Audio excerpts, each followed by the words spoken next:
Hello everyone, SR TV চ্যানেলে আপনাদের সবাইকে স্বাগতম।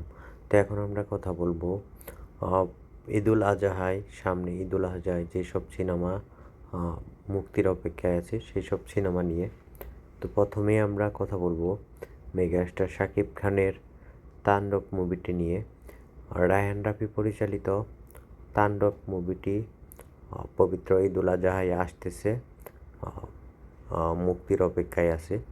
এবং তারপরে আছে আরিফিন শুভ, অনেকদিন পর আসতেছে, তার মুভির নাম হচ্ছে নীলচক্র। মুভিটি আশা করি অনেক ভালো হবে এবং আরিফিন শুভর একটা কামব্যাক হবে।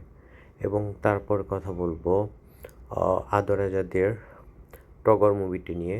এই মুভিটিও পবিত্র ঈদুল আজহায় আসতেছে, তো দেখা যাক কীরকম হয়। এবং এরপর হচ্ছে ইনসাফ মুভিটি শরীফুল রাজের ক্যারিয়ারে একটি টার্নিং মোড হতে যাচ্ছে, আমি মনে করি এটা একটা টার্নিং পয়েন্ট হতে যাচ্ছে। মুভিটি আসলেই ভালো হবে, আশাবাদী আমরা, কিন্তু দেখা যাক কি হয়। এবং পিনিক নামের একটি মুভি আসতেছে, দেখা যাক কি হয়।